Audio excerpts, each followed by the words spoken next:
Are we? Hello. All right, our connection is live. So, welcome to the final day of the inaugural Effective Altruism Summit. Thanks for coming.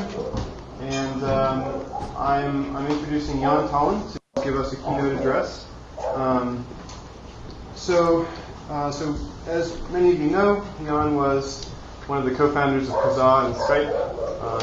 And this sort of led him onto an interesting path in life. And more recently, Jaan has been interested in, as he says it, funding the X-risk reduction ecosystem. And Jaan supports several of the organizations here at the summit. And so I think this is sort of an exciting event because, here is this ecosystem coming together, and this is something that Jaan has cared about and put his money and his actions behind. So I'm excited to have him have a conversation with all you guys at the same time. So with no further ado, here is Jaan.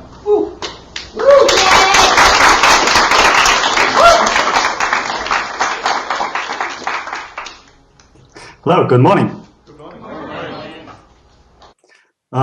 So I'm still setting up my remote thing here a little bit. Let's see if I can.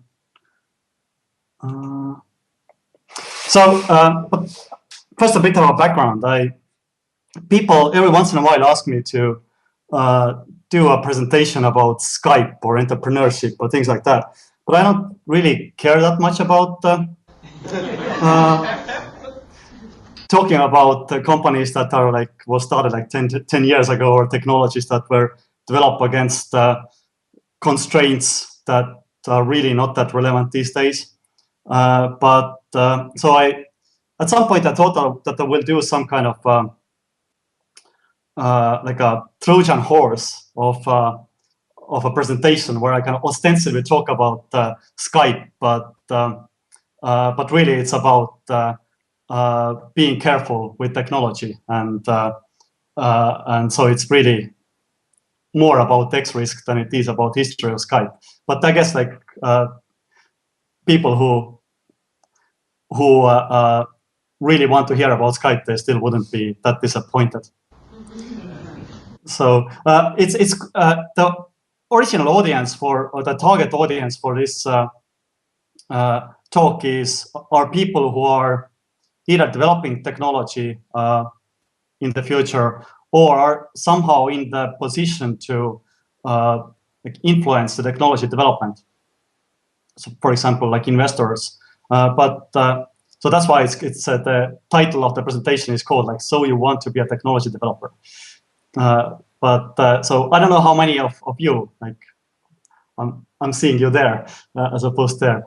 How many of you are considering doing startup in the? Okay, cool. There are a few people. Okay, much more.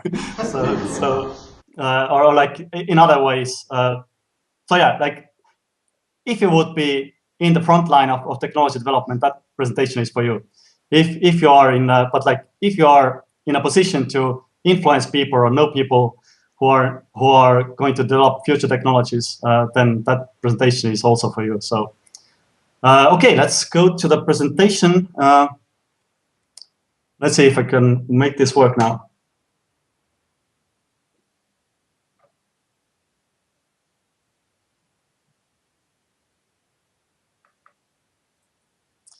So during this presentation, I will be showing a number of videos and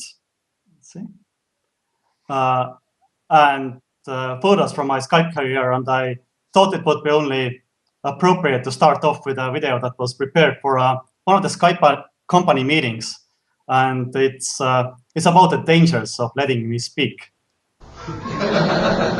It appears that Skype uses a secret weapon to curb any resistance within the organization, a biological weapon called Jaan Tallinn. Here you see it in action. At first, Skype employees seem to be alert and possibly rebellious. We have run out of beer, Can I borrow you some? Then Jaan Tallinn is introduced. The things that I mentioned to myself were Skype year 1, Skype year 2, Skype year 3. And then I tried to extrapolate that. So what came to my mind when I said Skype year 1? For example, personally I had a bug in the client that caused a certain condition, and the condition was that by the fact that Ahti thought that, all right, perhaps I should do just one more test.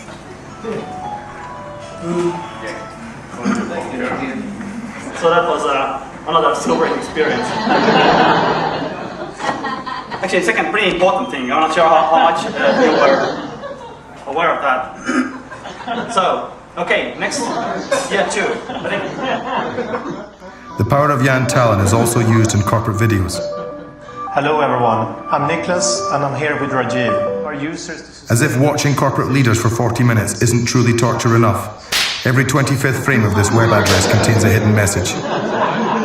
Take this opportunity to update all of you on what's happening with emails businesses as a whole. Having seen this, all employees worked for 11 months without a single visit to the lavatory. So now that I've been warned, let's proceed to the presentation. My goal today is to convince you that as the power of technology increases, so does the responsibility of technology developers. Not in some abstract way, but in a very concrete, like stop and think before you push the button way. So first, the future is fragile because to a large degree it is shaped by the individual actions of a surprisingly small number of people. To show what I mean, let's zoom back to the spring of 2002. There. A small group was celebrating the news that the software was declared to be responsible for the majority of the internet traffic. The party took place in a small apartment in an old Soviet-style apartment block in Tallinn. This one. I'm of course talking about the team that built GiveWell, the software that became the king of file sharing after Napster was shut down. Less than 2 years later, a largely overlapping group was posing for a photo shoot for Fortune magazine cover story. Because the crew had arrived after dark, the photo crew had arrived after dark, the group had to stand motionless in freezing Estonian December night. Their latest creation, Skype, was less than 4 months old. 1 year before the photo shoot, Toivo, who later became the head of engineering, sent the following email to Niklas and Jaanus, the main duo behind Skype. And that email turned out to be pivotal among the events that led to Skype. Here Toivo reports that he had just spoken to our fellow team members, Ahti and Priit, about so-called Skyper project. The name Skyper was derived from Sky Peer, and the idea was to create a peer-to-peer file-sharing network and then provide various ISP-like services on top of it, such as telephony service. So Toivo had just tried every existing VoIP program out there to see which one we could adopt for our Skyper network. But his conclusion was that none of them really worked properly, so he suggested that we better develop our own protocol and client. Now, 8 months later, we had dropped the Wi-Fi sharing network idea altogether, chopped the R off the name, and launched the first version of Skype. Now, talk about good timing. 2003 was the year when laptop sales surpassed desktop sales worldwide. Not to mention that voice-capable broadband internet was exploding. Now, people who have played Civilization should realize what this picture represents. That's right, it's a technology tree. New technology leans on existing technology, thus forming a graph of dependencies. And as I mentioned, Skype was enabled by GiveWell, laptops, and broadband internet. It is important to realize, though, that new technology does not appear automatically once its prerequisites are in place. Some inventor still has to come up with the idea. And sometimes the ideas can linger for hundreds, if not thousands of years waiting to be discovered. My favorite example about delayed inventions are hot air balloons. They were developed by the Montgolfier brothers of France in around 1782. However, the enabling technologies for them had been in place for thousands of years. So if somebody had stumbled upon the idea, the ancient Romans could have had air travel, and our history books would undoubtedly have read differently now. Furthermore, as the technologies get more powerful, their timing matters more. Think about what the world would look like if nuclear weapons had been created just a couple of decades sooner or later. Also, interestingly, the laws of physics were very kind to us by making nuclear weapons difficult to construct. So even if you know how to do them, it still takes resources of nation state to actually produce them. But there is no guarantee that all future destructive inventions will be similarly hard to implement. In the big picture, our planet seems to have gone through a phase shift of sorts. Technological progress has replaced biological evolution as the dominant future-shaping force here. Imagine an alien looking at our planet, trying to predict the future. It would get its predictions massively wrong if it only looked at the biological processes and ignored what's happening in technology. And this dominant future-shaping force is often channeled through the heads of individual inventors, who then go on to determine the shape of the technology tree. So that is what I mean when I say that our future is fragile. The future is sensitive to the timing and order in which the new technologies are introduced. Also, the historical turns get steeper as technology gets more powerful. And ultimately, inventions are stemming from the thoughts and actions of individual people. People like Toivo sending that proposal for a new VoIP protocol. Now, the rest of my presentation is about how you should behave when you find yourself at the crossroads of technological progress, a moment where our shared future may hinge on your personal decisions. First of all, you should be careful not to be an amoeba. A friend of mine once put it very cynically. He said that technology developers are like amoeba, following a trail of money and status with a justification mechanism bolted on top. What he meant by that was that it is often easy to simply do what it feels intuitively justified without thinking about the actual consequences of your actions. The problem, of course, is that those intuitive justifications can be very misleading. For instance, it is easy to follow so-called expert consensus because people seldom blame you for doing that.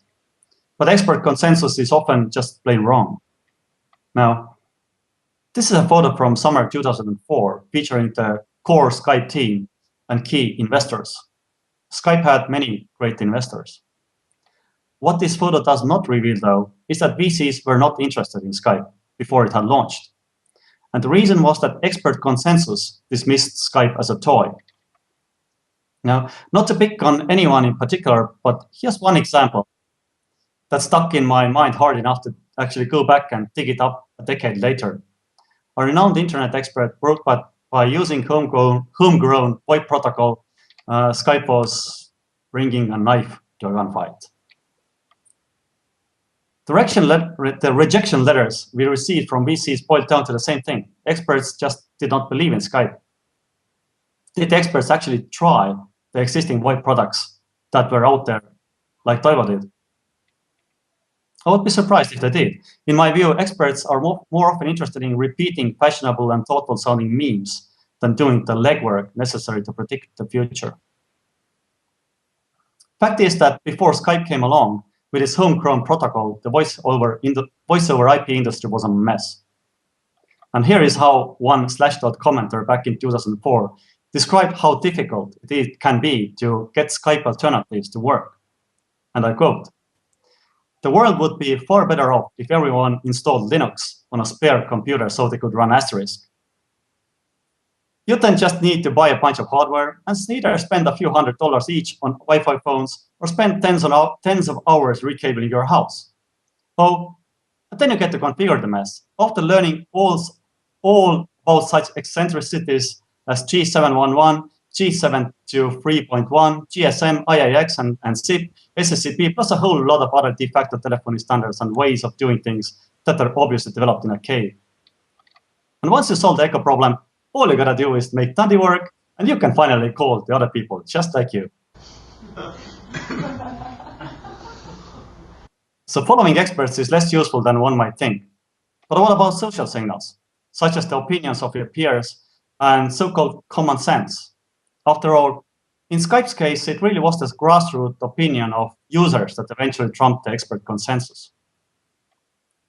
Well, as illustrated by this wonderful cartoon about stock market, popular opinion and peer pressure are just as vulnerable to imitation and meme propagation as expert opinion is.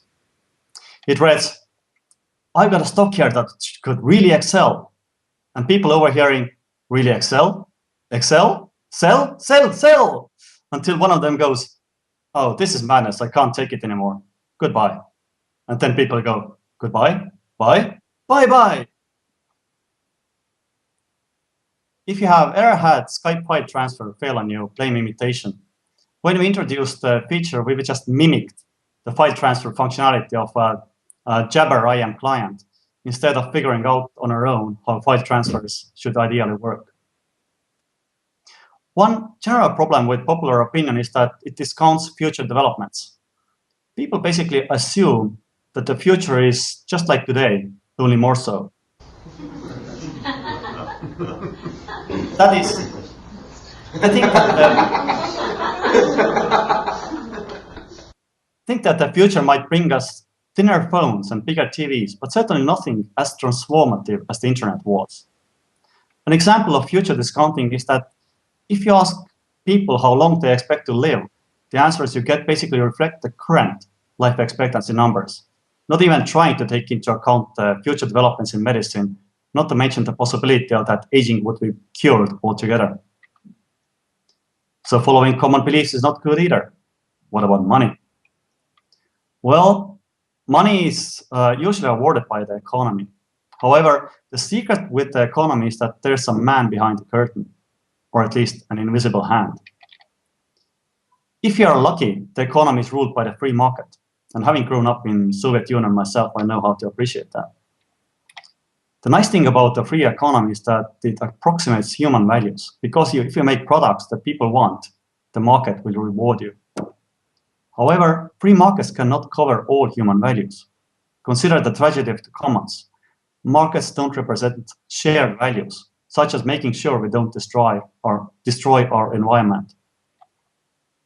The way I see it, ultimately both the economy and the free market are overruled by the laws of physics. That's why I'm never fully convinced when someone presents an economical or social argument about why something is impossible, especially when talking about technologies that are potentially disruptive to the fabric of the economy itself, such as artificial intelligence. In my view, if something is not ruled out by the laws of physics, it is possible. So don't be an amoeba. Blindly following the crumb trail of money and social status will not guarantee a better future. Instead, look behind the incentives. Try to understand the mechanisms that generate them, and be conscious of where they are leading you. So, what would be a good alternative to the amoeba trail? Which trail should you follow? Well, ideally you should try to maximize your positive impact. That is, pick your actions based on their expected effects on the world. And I guess that is the very right audience to preach that message to. Let me illustrate with a personal example. This is 1st of September 2005, another pivotal moment in Skype history. Jaanus had just flown in from London to discuss the decision to sell Skype. To avoid being overheard, we had to retreat to the office parking lot. Of course, the topic was not new. We had met with various suitors before. For example, here are Google's M&A representatives teaching us drinking games in the spring of 2005. Google was very bullish about their own VoIP product, though, Gtalk, so they did not agree to pay the asking price, but another company did. I think you'll learn a lot from us, but I think we'll learn a lot from you too. So welcome to eBay and congratulations to Skype. Cheers. Cheers. And if you guys, when we leave my team here, the tech team here tonight, Be nice to them. we do the famous 5 stages. Don't tell me about it. And the millimallikas, of course. And the what?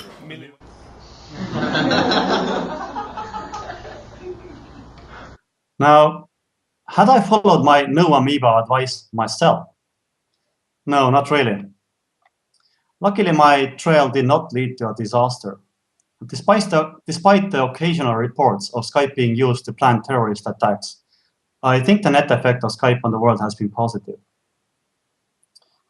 It became very clear, though, to me that I had been on rails because it was not obvious at all what should I do next. I even remember a friend of mine asking, "So Jaan, how does it feel having your life's work done at such an early age?" Implying that it's all downhill from here. After some soul searching, I came to realize that I really care about maximizing my positive impact on the world.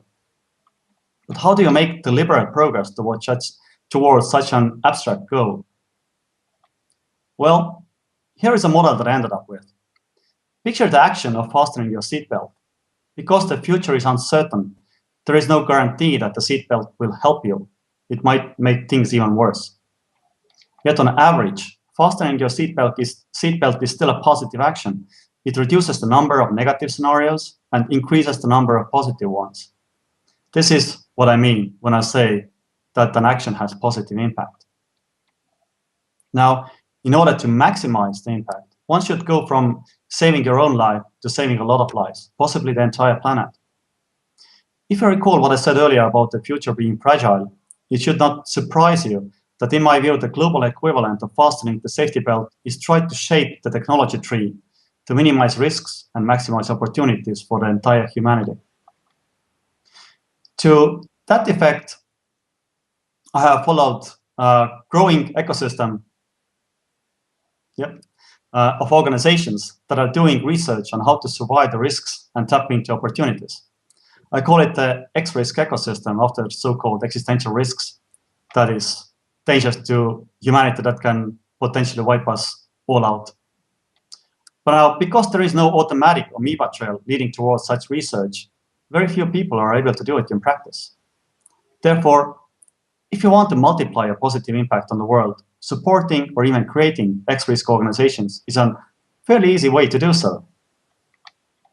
For example, here's the recent addition to the ecosystem that I'm partly responsible for, Cambridge Center for the Study of Existential Risks. It was co-founded by British astronomer Royal Martin Rees, Cambridge philosopher Hugh Price, and yours sincerely. So, in my view, instead of the amoeba trail, you should try to follow the path that leads you to the biggest possible positive impact, which in the context of technology development means predicting the effects of your inventions and minimizing scenarios where a scenario ends up harming people, either accidentally or deliberately. That is, error or terror scenarios, as Martin Rees puts it. Now, the impact trail has one problem. It relies on predictions. And as Niels Bohr once famously quipped, prediction is very difficult, especially about the future. Luckily, there is a way to reduce the reliance on precise predictions. The way to do that is to be humble. And I don't mean this in a social sense. I mean this in a technical one, as defined by Eliezer Yudkowsky, whose name has probably came up there. And he said that to be humble is to take specific actions in anticipation of your own future errors. Now, let me illustrate this with another story from Skype. We used to be rather smug about the frequent outages that our competitors had. After all, it was clearly impossible to have a global outage in a peer-to-peer system such as Skype, right? Then, of course, the August 16, 2007 happened. It took us half a day just to realize that the laws of physics didn't include peer-to-peer architectures guarantee infinite uptime. And when the realization finally dawned upon us, the core technical team was in for 2 memorable days and nights trying to save the Skype network. And here's a sample of what went on in so-called war room.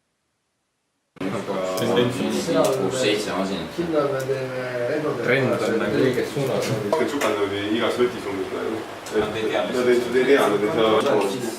8,8 + 5. Meil ei ole mingeid häid kohti vaja, meil on vaja saada üks muid asi säketreid välja. Ei ole, lihtsalt on see reaalsala. Kirjuta imaduse ja 21. Pane mingi sleep sisse. ID location jaoks veidi. 10 minutit. ID location jaoks Austraalia. 10 sekund sleep. Jah, mul läheb ka meenuma, miks seda vaja on. Poolas on 27, 28, 29. Pane 5. Ei, ta ei pea kiiresti respondima üldse ju. Ei, idee on see, et muidu hakkavad igast juudab PQ-d täis saama. Austraalias. See pole nimi on? Sümbio. Austraalias. 129. Ma olen lootnud, et juba nagu asi improvid nagu mingil päeval juba natuke enne sinna jõudmist, eks ole. Ja seda ei ole näha. Mis see mõõdik on praegu see slot count? See on jah see, mida me nagu jälgime, mis on nagu... Good morning! Morning! So it's been a fun, soon to be 24 hours. As you might have noticed, we have a new software. Küll jah. Äkki sa paned need maha? Ei oota, ära pane maha. Maha pole vaja, aga mis asi sul on see 41,57? Need on Kopenhaageni asjad, ma saan aru, mis sa praegu jookseb. Praegu jooksevad need 20-sed. Okei, siin jooksevad siis kõigis nendes jooksevad 20-sed ka. Ei ainult 20-sed, need suged on tagapidi. Just, ja siis lisaks jooksevad siin ka. Mul on portide vahemikke vaja teada. Jah, nagu... Ja kõik katavad mod 0. No ma ei tea. Aga see 250...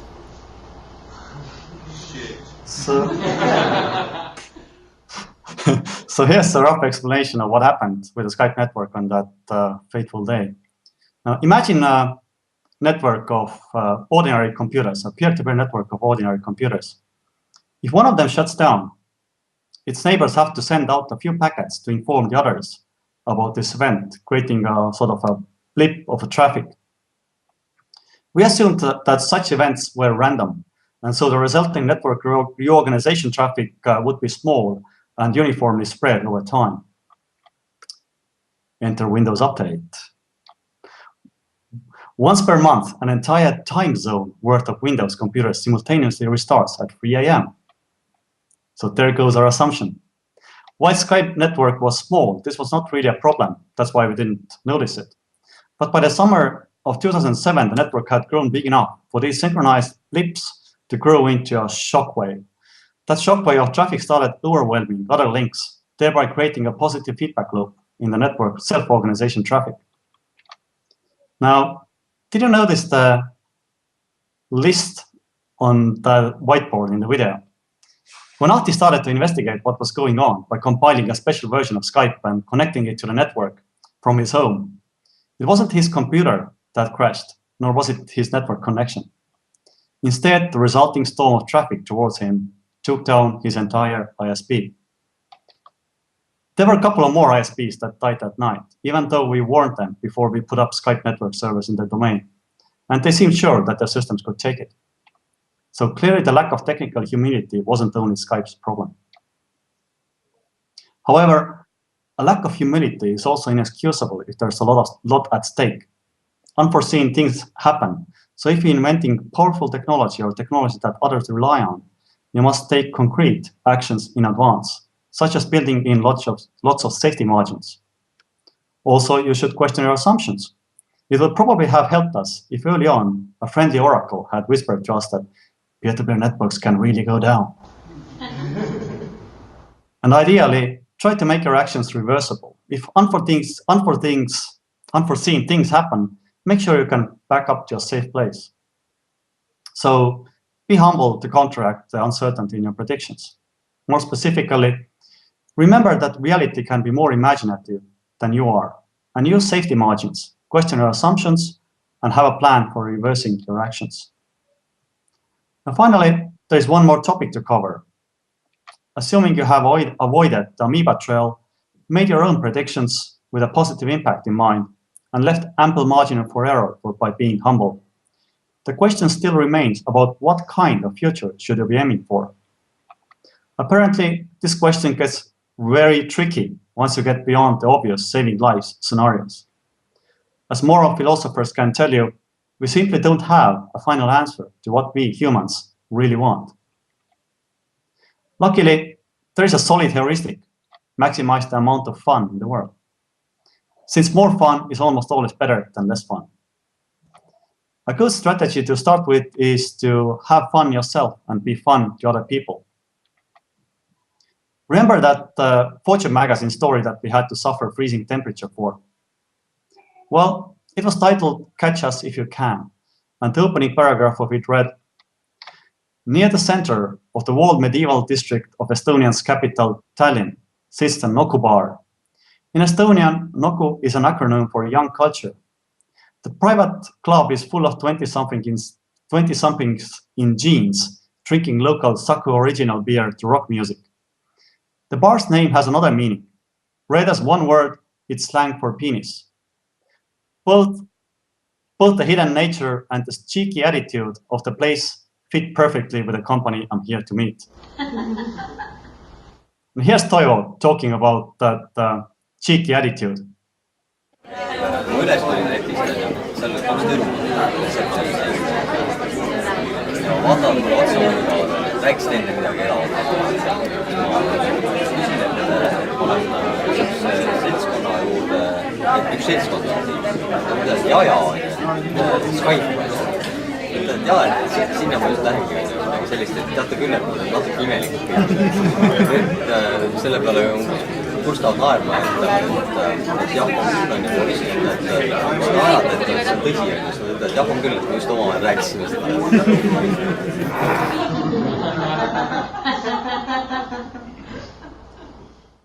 Indeed, Skypers were weird, but always in a fun, maximizing way. For instance, let's take Skype's leaders. Remember the eBay welcome dinner video? The man saying that they didn't want to know if his team went on to do the 5-phase Skype night was eBay's chief operating officer. Well, this is Skype's chief operating officer at the time, Michael. As you can see, he was clearly an amphibious CEO that is able to operate on land and in water. And this is Niklas, while being sued by the music industry for, quote, aiding and abetting massive music piracy.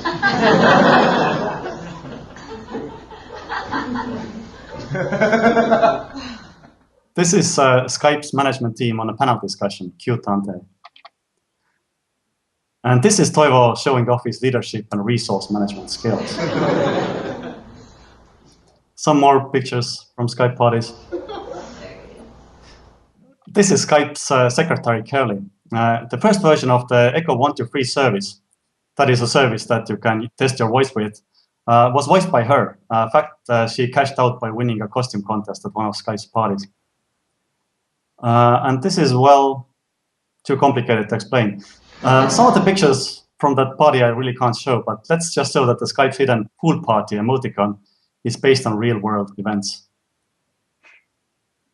This is a party where people ended up dancing on tables and walls. Similar to the reception girls in Toivo's story, the local staff seemed to form a rather distinct opinion of Skypers.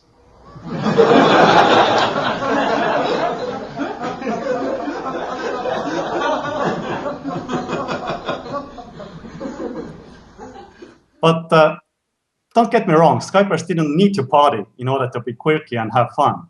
For example, here on the left is business development lead Scott at a strategy meeting in the morning. And this is him in the evening, continuing the discussion via other methods. His target is Skype's first employee, Taavet. Well, here is just being his normal self in the office. This is head of development, Stefan. He is using a doll to illustrate the difficulties in running the development team while other teams are stealing his resources. The demonstration did not end well for the doll. And here is Skype's general counsel, Rob, playing the role of Fortuna in a credit card roulette after a dinner in an expensive Michelin star restaurant. I still have painful memories of what happened next.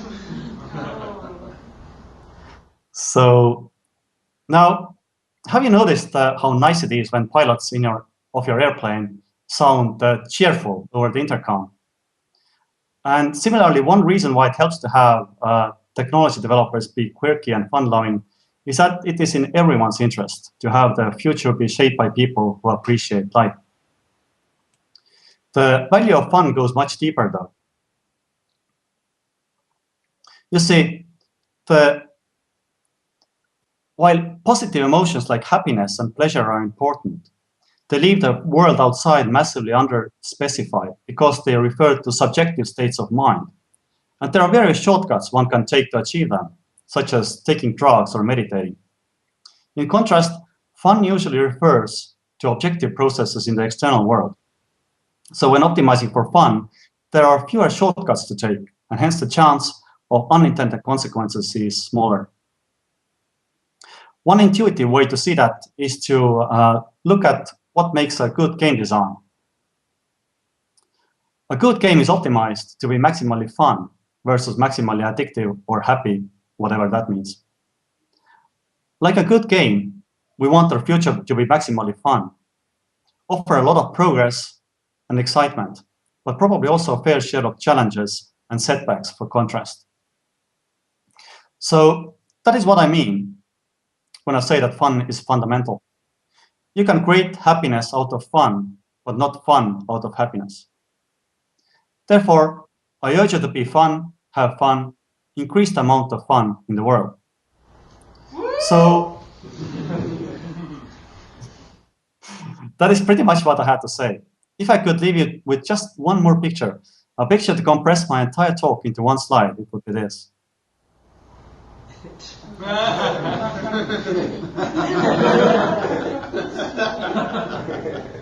Technology development is like a steering wheel. When turning it, don't be an amoeba. Instead, be humble and head for the mountains of fun. And don't forget that the whole world is riding in the back. Thank you.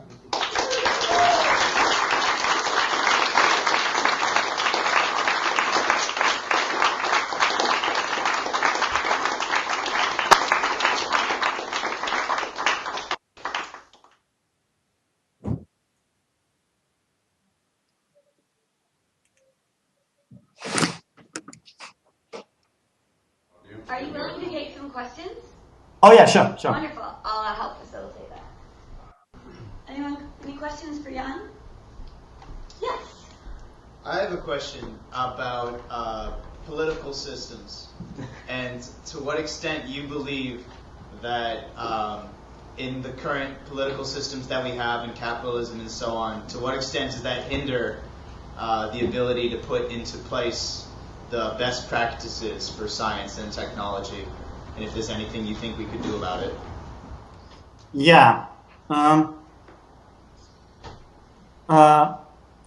mean, I think it really depends on the domain. So I suspect that one technological issues that move slowly enough and give enough warning. I suspect things like dealing with nuclear arsenals. I think it's possible that sort of international effort can address them somehow, and also like processes that are political in nature can address them. However, with processes that are really don't give any advance warning, that don't give you any analogies to use when you're having a political debate, I think the political systems are completely powerless against that. There was, like, I think about, it was like in December last year, I went to Oxford. There was this AGI conference there, Winter Intelligence Conference. And Bruce Schneier gave a talk about this very same issue, that like all the law enforcement agencies, they are reactive, and as the technological progress accelerates, that the gap between the people who are able to exploit the new technologies and the people who want to kind of regulate the environment, the gap just keeps growing bigger. So therefore, I think for developments in artificial intelligence and things like that, I think it's a better strategy to just look at the people and companies who are active in these things and give presentations like this. Any other questions? Yeah, you might want to come up. Oh, okay. The mic's up here, if you don't mind. Sure. Just repeat them. So, hey, it's right there. Yeah. So can you hear? Yeah. Hey. Okay. Yeah. Hi, guys. Hey. I'm perceiving a social problem. On the one hand, I would like there to be like 10 more MIRIs, 10 more like leverages, 10 more centers for effective altruisms, 10 more 80,000 hours, such that like every city has their local like long, broad thinking really hard about how to shape this technology tree. Simply because I think shaping the technology tree is a really, really hard thought process that like requires resources, right? And that, of course, that's your opinion. So I'm thinking things along the lines of like, hey, why don't I like tour the U.S., go to every city, and like try to inspire someone to set up, you know, their own effective altruism organization that will have diverse opinions, that will like hopefully, you know, spread this kind of culture / cancel out biases that might exist in the existing organizations. But I'm afraid that if I did that, then I would select people that were, you know, like I would probably accidentally filter for people who would agree with me, and that wouldn't have the bias canceling effect that I want. I can struggle against that, but like, have you thought much? I mean, you're definitely looking big picture. You're definitely looking at many organizations at once. I want to know from your perspective, like, do you see ways that we can create diversity across organizations and more organizations, like the organizations that we have here? Yeah, it's a good question, and I'm kind of ashamed to say that I haven't thought much about it. It's because like my activities have been mostly kind of reactive, kind of trying to traverse the network of people and organization, and kind of trying to use my sort of like a pseudo VC skills to assess their value to the goal of reducing existential risks. So like when it comes to like creating new ones, yeah, I mean the only one that I created was just like there were good people that were interested in creating such organizations, so I kind of just pushed that boat along. But yeah, like trying to really scale things. I mean, I definitely seen things going massively wrong when you try to scale organizations. So I suspect there might be some analogies there with trying to scale a network of organizations that you might end up with kind of the organizations that are somehow like medically stronger, dominating the overall atmosphere or picture, what gets projected to people who might want to join those organizations, etc. So yeah, like short, I don't have an answer. Like the way I would look at them is looking at things that usually go wrong when trying to create a movement, and then try to just guard yourself against them, or try to create some kind of evolutionary / selection effects that would reward organizations based on some metric or something that seems to be worthwhile optimizing towards. Okay, thank you. Yeah, right. You're visible from where you are now. Yeah. With regards either to technological companies or with regards to movement building, can you name a couple specific examples of safeguards you could create in case you make a mistake? So, like in particular, like big mistakes. So, like not necessarily excess level mistakes, but like mistakes bigger than your company shuts down by accident mistakes. Did that make sense? Yeah. So I can say like what kind of scale was the? I'm not sure I got the scale of the mistake. So if you're concerned about something bigger than your own organization crashing, so having an impact on other people, what are some concrete things that you think technological developers and or movement builders should do, or things that you've seen someone do that you thought were a good idea? Yeah. Again, because I haven't thought about specifics, I have to like just try to compute an answer right now, which might not be optimal. Okay. But I think like one thing that just comes to mind right now is to just be aware that there can be things that are bigger than economy. So it's and bigger things bigger causes or bigger consequences to your actions than just like bankrupting the company. But I mean, still that's still like really like fairly abstract thing to think about. So I wonder what could be more concrete things. So you mentioned specifically with Skype, you said when you first made Skype, you weren't really conscious about consequences at all. You followed that up by saying that with the exception of like terrorists using it to coordinate, that's been one negative consequence, but it's been generally outweighed by the good consequences. If you had thought about that when you first set it up, would you have done anything differently?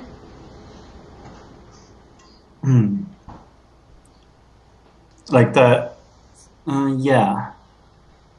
Like my intuitive answer is that I wouldn't have because of but it's like it's kind of really hard to kind of disentangle the kind of the hindsight bias now from the like trying to project myself into trying to remember what I was in the past. And projecting the knowledge about being consequentialist while not kind of projecting the actual consequences that happen. So yeah, hard to answer again.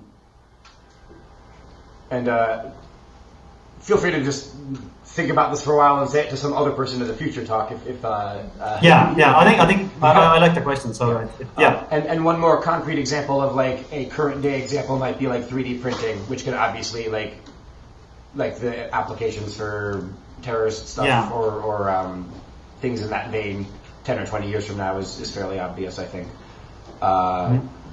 And the whole premise of like 3D printing is it's distributed, everyone can have it, and like you can't really take that away without ruining the entire thing. As an idea, are there any kinds of safeguards you would take? Yeah, I probably would say that when the idea is so widespread that 3D printing is by now, it's kind of already too late to actually have any companies to do any interventions there. But like that, there still might be companies out there who are thinking about, let's like marry. What about let's put together 3D printing and X, and obviously I don't know what that X is, but at that point this company might be the only one who was thinking about this.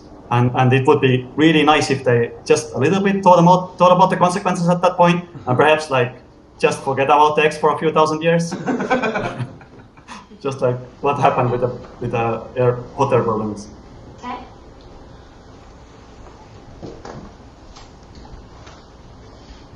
Hi. Do you think that in the future, more and more goods and services and experiences will become digital, that is, non-rival and non-excludable goods?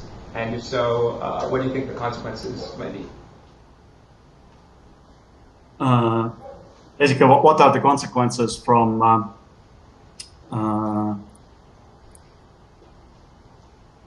this? What's the word? Non-scarcity. Yeah, in digital. Well,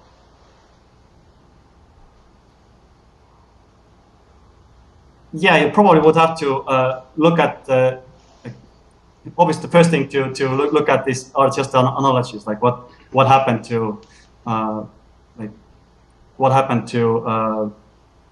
media that got digitalized and how that gonna play it out, and see what might happen to goods once they basically start being 3D printed, and look from look for analogies between those things. But again, I haven't thought much about these particular issues. So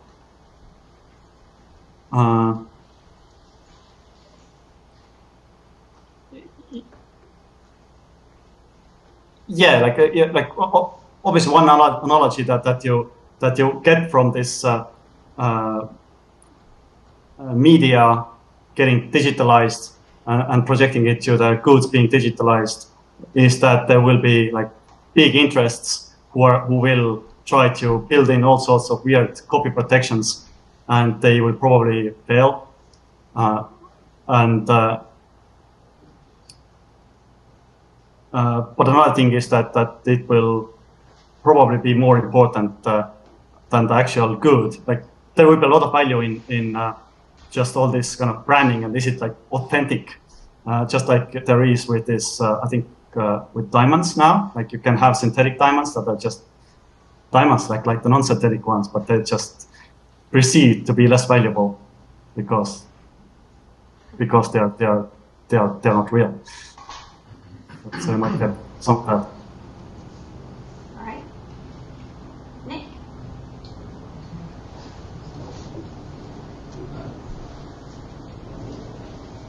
Hi. Your funding strategy seems to be have this theme of preventing risk as opposed to creating new value. And so I'm thinking of funding organizations like MIRI and FHI versus funding maybe organizations like the Seasteading Institute and the Center for Applied Rationality. And I'm wondering what motivates that mindset and that way of thinking about which organizations to fund. Well, I basically agree that it is somewhat biased towards avoiding risks, but I think it's mostly kind of historical reasons because, like I said, my strategy so far has been kind of talking to people and identifying their organizations. So by accident, my strategy looks like the aggregate of the organizations that I support. But that said, I am involved in a couple of AI companies who are actually do represent different mindsets. So I'm actually do agree that there are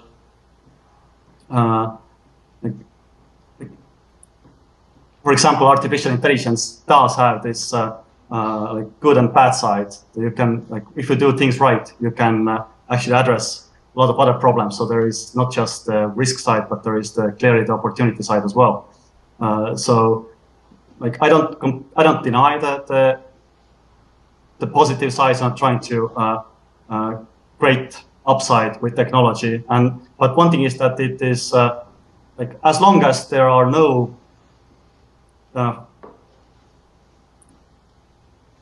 as long as we can maintain control over the technological development, this seems to be kind of happening by default, that our technologies do get better and they do address various problems that humanity has. So in a way, it's kind of pays to point out that this is not the laws of physics that would guarantee us always positive outcomes from technology. And obviously, yes, that can come across as basically focusing on the risk side, yes. I'm going to allow about 3 more questions. How does that sound? Sure. Okay. So your friend was making fun of piracy and music copywriting. I was wondering if you saw any similarities to what's happening in patent wars and copywriting in levels of technology that would be more significant than music copywriting, but such as medicine technologies or creating AIs, and if you run into IP and copywriting as a bottleneck towards getting to mountains of fun faster, and if so, do you have any ideas about how to improve IP and copywriting systems? Does that make sense? I'm not sure if I fully got the question, but I guess I'm basically saying it was obviously stupid that you got sued or that lots of people got sued for sharing music on the internet because we see that trying to control sharing music is a stupid thing to do. And I sometimes see that there's a similar stupid mechanism at work at higher levels of sharing information to develop technologies that have high impact. And if you also agree that that's a problem or if that's a bottleneck, and if so, do you have any ideas about how to fix that? Yeah, so I definitely think, for example, in Skype, I instituted a rule that I will never sign any patents because I just don't like the patent system. I think patent, like the software patent system is a tax on programmers that lawyers use. Lawyers have like introduced using the fact that they're closer to the legislation. But like that said, I think I see that there are like a lot of people have basically realized that the patent system is completely broken. So recently there have been a bunch of seemingly positive developments there. I don't know what their effect will eventually be. But yeah, I agree that there seems to be this problem of the underlying technological environment changing while the laws that were really developed for a completely different environment being extended in ways that just like protect some kind of interest, some kind of existing interest, but while not being really kind of optimal for the new environment. So do you advocate for not patenting your work and not putting IP rates on technology that you may develop? For software, yes. I don't like while there can be cases where software patents actually make sense, but because the cost of distinguishing the cases where they do is just higher than than the price of or than the downside of not protecting those small cases. I think just software patents should be just completely thrown out and abolished. Crazy? Yeah. So when you look at the X-risk reduction ecosystem, do you see any gaping holes or like particular organizations that you would like to exist or particular types of activity that you'd like to exist? For example, maybe like a nanotech institute or whatever. Yeah. So one thing that I really would like to exist is like a successful MetaMed. Because the grander vision with MetaMed is to not just build like a healthcare organization, build a research organization, and so like to create an organization where you can basically start hiring good researchers from all over the world and put them into like a tight feedback loop where they actually have to do things and produce results which are actually good for people. So in a way, sometimes I joke that MetaMed is a company that has the only company in the world that has existential risk reduction as its explicit instrumental goal, because like existential risks are not good for people's health. So yeah, like I guess organizations like MetaMed. I don't know how like I mean if we were to fail, then obviously like I would like someone else to try that, or perhaps there is some more.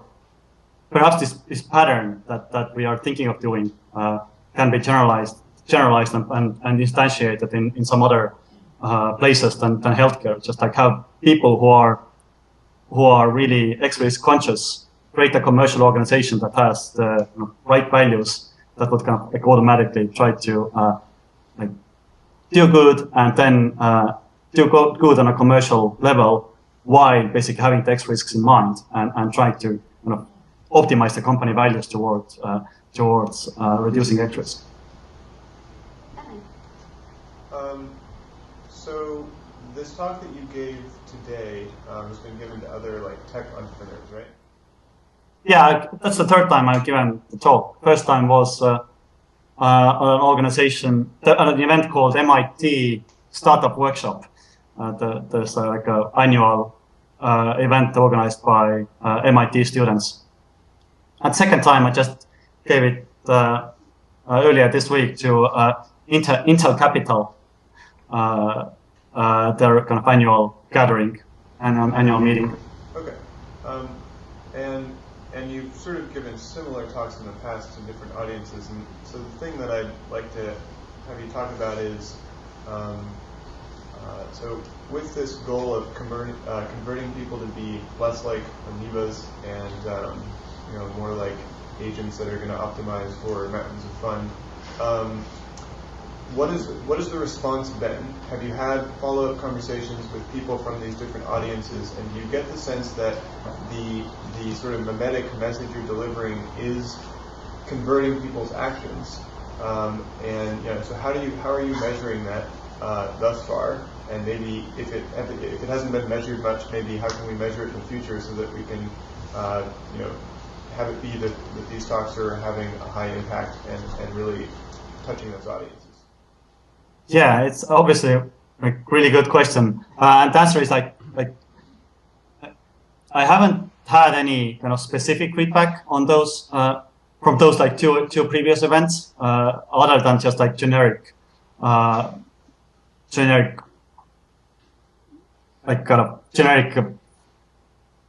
feedback that's not really specific to the message. Yeah, if you have any good ideas how to, well, I mean, one thing is though is like, I mean, this presentation is like I said in the beginning, it kind of tries to optimize towards two goals simultaneously. It optimizes to being my kind of Skype presentation, so I can like just whip it out when people want me to talk about Skype. So I guess a lot of people, actually, probably the majority of people, just see it as things about how Skype was really made. I gotten that feedback. So like when people have suggested me for other events, they have said that characterize this presentation as how this is how Skype was made. So I'm not actually sure if this underlying message gets through really effectively, but it's like it's not actually optimized for this message to go through like really well. I just want to say I heard the message, man. And like it was beautiful, like the hierarchical structure where you're zooming into stuff, like the videos from the past, like it really, I just want to say thank you to you and like whoever recorded those videos, whoever collected them, whoever put them into this like top-down, framework in visual presentation. I just want to say thank you for that. It was really awesome. We had like